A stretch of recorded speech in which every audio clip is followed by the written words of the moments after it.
Hi, my name is Melody Valdeso Valle, and in my group I have Taylor Sims and Dijon Green, and together we worked on really hard to get this report done, and I'll be the first to go. Um, with that being said, the Power BI page, this one that we're currently viewing, focuses on the visualization of the impact of COVID-19 pandemic on the average unemployment rate in the United States. With that being said, the diagram that we're looking right now indicates the average for all 50 states in the US. On the left hand side, we can filter out which states we want to look into, and it averages it out. We could look at the District of Columbia, and we see an increase from 2019 to 2020, and then a downslope rate from 2020 to 2022. We're going to go back to the average. So the key elements for this Power BI project are quote unquote the title, the impact of COVID-19 on the average unemployment rate in the US, which indicates the purpose of this report. The x-axis represents the years starting from 2019 to 2022, and the y-axis represents the average unemployment rate. The red line illustrates the trend of the average unemployment rate after years between 2019 to 2022. It appears to show an increase from 2019 to 2020, followed by a downtrend from 2020 to 2022. The filter on the left side allows the user, which in this case would be me, to filter out the data. We could also do an average of different states. For example, we got Indiana, Iowa, Kansas, Kentucky, Louisiana, Alabama, Alaska, and if we don't press anything, we get an average of all the US states. On average, the graph is a precise linear function, which it is due because the graph is made up from multiple line segments. Each segment represents a linear relationship from one point to another. And then when you go through the points, it gives you, when you press the marks, it gives you the average of unemployment rate.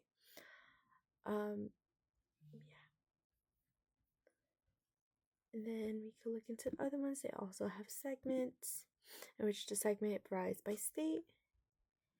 And that will be the topic I'll be covering. Next up will be my partner, Dijon Green. And finally, we'll have Tyler Sims representing and explaining the data that they each captured and the topic that they chose. All right, I'm going to be presenting the second graph of our presentation. As you can see, this graph right here is the overall average unemployment rate in the United States from 1976 to 2024. On the x-axis is the years going from 1976 to 2024. Then on the y-axis is the average unemployment rate. So 3, 4, 5, 6, 7. This is a percentage, so it's 10%, 9%, 8%, and etc. All right. So we're going to start. So from 1976 to 1979, we see a decrease in unemployment rate, which is a good thing.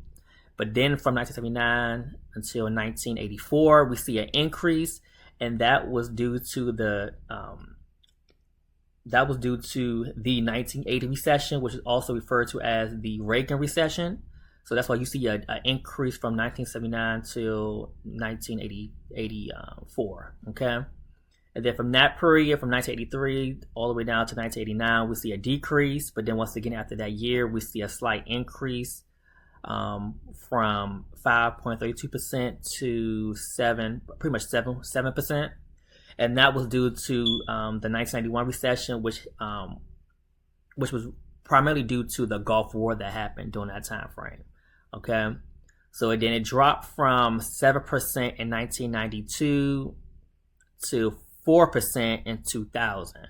All right, but then after 2000, we see an increase from 4% to 5.76% in 2003, and a big part of that was because of the September 11th terrorist attacks that happened.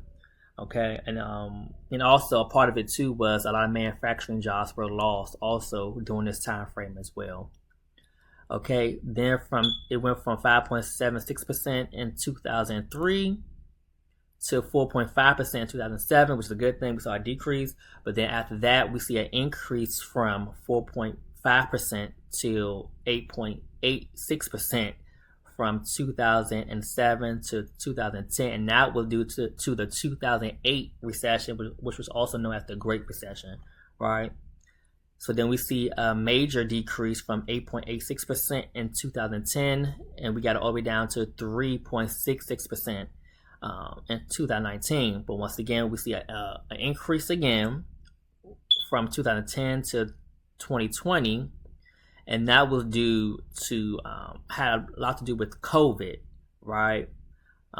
Around that time, COVID was happening, and then in 2020, the pandemic had officially started. A lot of businesses was shut down, so which caused high unemployment rate to occur. So we see that, but then it went down from 2020 to 2023.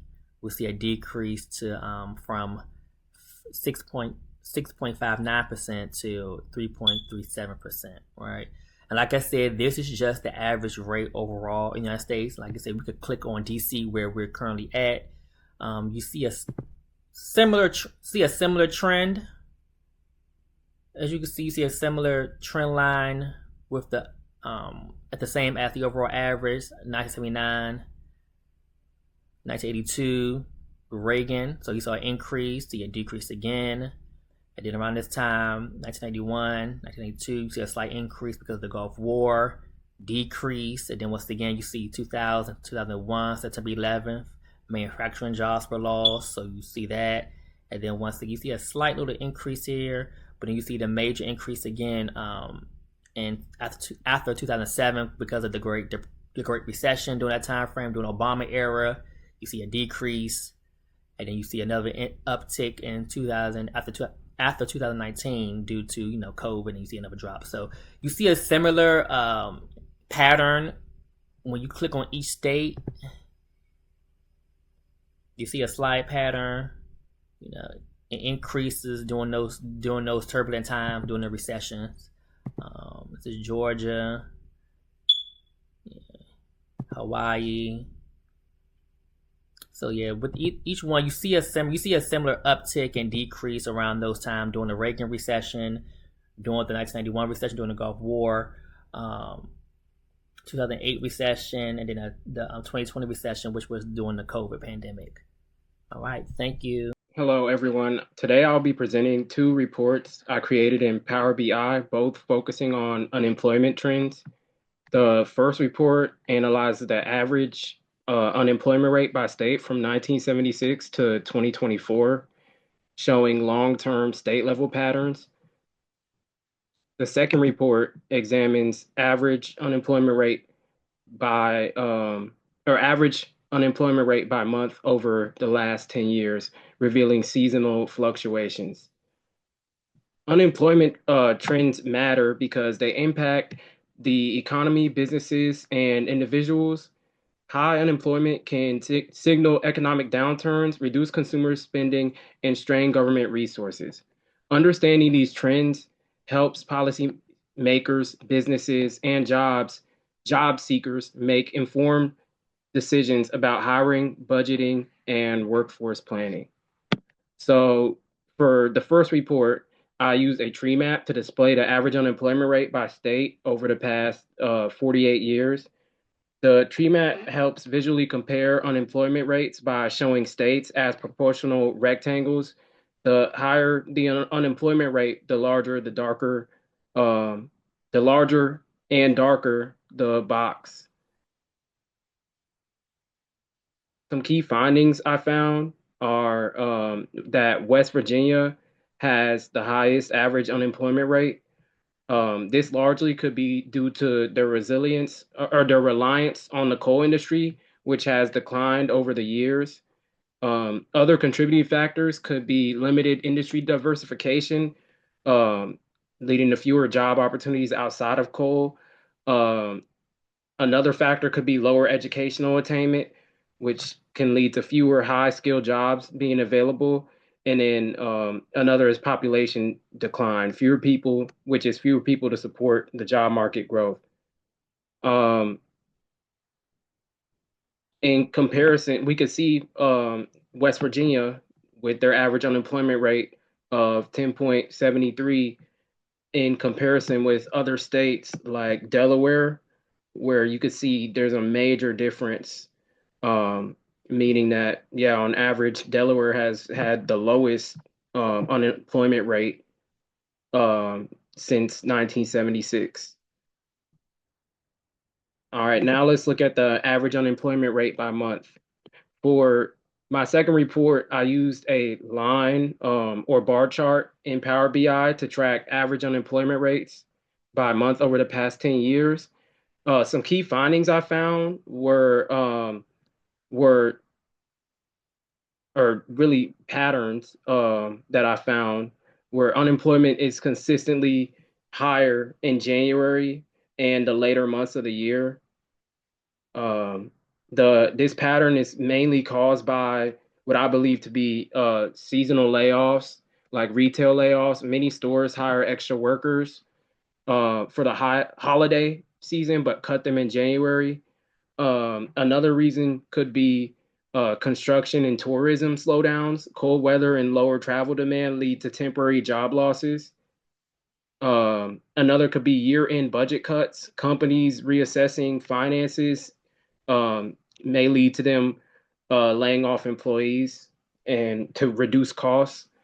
And then job seekers returning to the market. Many people wait until January to start looking for jobs again, which temporarily increases unemployment. This seasonal trend highlights the impact of temporary and cyclical employment, which can affect financial stability for workers in certain industries.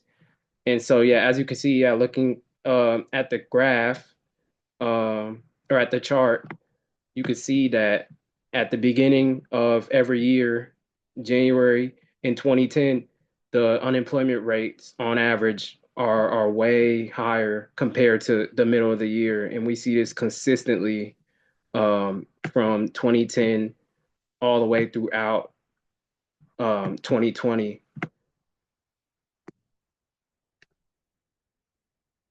So in summary, overall, um, my research that I found was that West Virginia has historically struggled with high unemployment due to economic reliance on coal and lack of industry diversification.